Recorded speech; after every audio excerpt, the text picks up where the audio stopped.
I'm talking to Einojuhani Rautavaara, the leading composer of music today, who is Finnish, who lives in Helsinki, and I am Vladimir Ashkenazy, who happened to be fortunate enough to have played and recorded Mr. Rautavaara's third piano concerto and Autumn Gardens, a piece for symphony orchestra.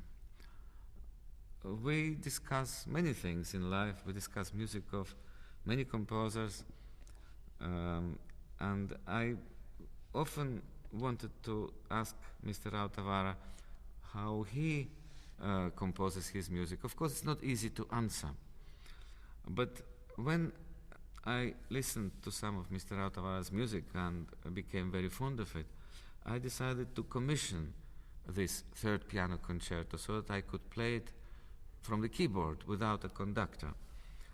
And then I wondered whether maybe I put an unnecessary burden on Mr. Rautavaara, if he thought that he has to think of that I have to play and conduct from the keyboard.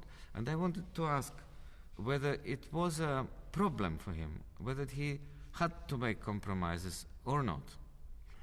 I would answer that I like difficulties, and in fact I think that only difficult solutions are worthwhile in art.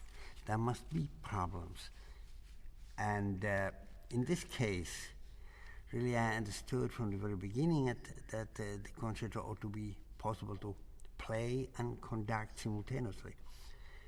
And of course this presents certain special requirements, especially very frequent changes of time would be awkward or impossible to beat for the orchestra while playing the solo. So I had to think about that. But that only made the work very interesting. And I always like solutions where I must solve some problem in the music. And when you ask me, how do I compose, then the music itself, I think it grows organically from the material I choose, or which actually chooses itself in the very beginning. And in this case, piano, it had to be the piano, pianism. I had written 2 piano concerti earlier, and then what I had heard, Vladimir Ashkenazy, how he played and how he conducted. He conducted my work in Berlin just a year before I started the work, and that made a great impression on me. So these were the facts to start with. The artist, the musician, the pianist, and the instrument and everything, all its tradition and the immense possibilities that are in the piano, together with the orchestra. Mr. Rautavaara, I listened to your first 2 piano concertos, of course.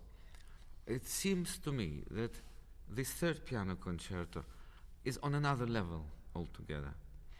And tell me if I'm wrong, because I feel that it creates maybe more spiritual atmosphere now. Maybe it's more economical and at the same time more focused on what you want to say.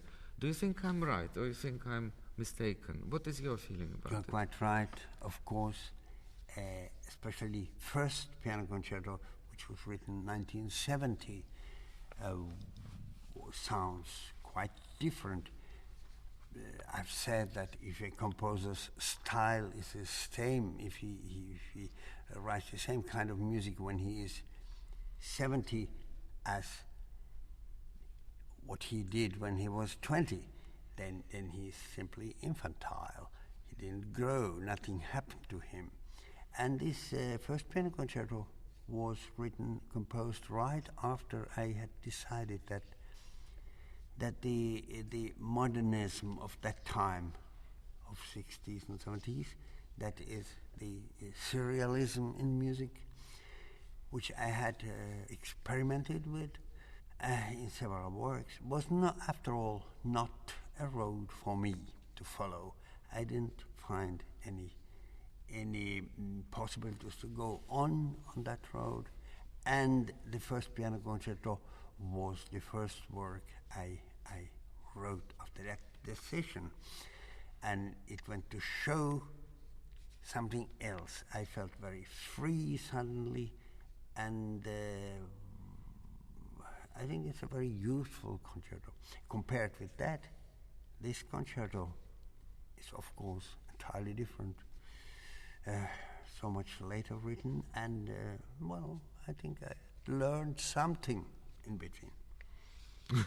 Only you know. But I must say that I enjoyed playing this piece very much.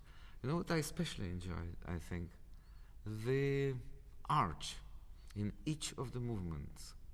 In each three movements there was a total coherence of material that you sort of felt that from the very beginning of the piece you could see the end of it. And when you finished each movement, you thought of the beginning of it, which for me has a great value. It means that there is an inner logic in the piece. And I felt that in all the three movements.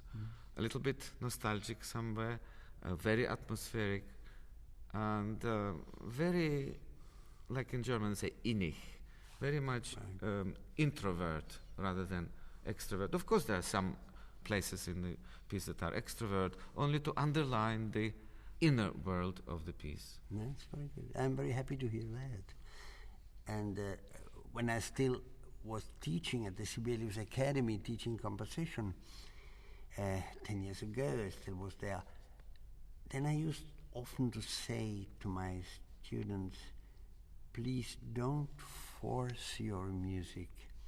Try to listen to it and to find out what it wants. Because a work of art has its own will. That's not only me who says that, for instance, Thomas Mann has said exactly the same thing. A work of art has an own will. It wants to become, and it uses its creator as a tool and instrument, says Thomas Mann. So consequently, composing ought to be an organic process where the music sort of grows by itself, grows according to its own laws and genetics.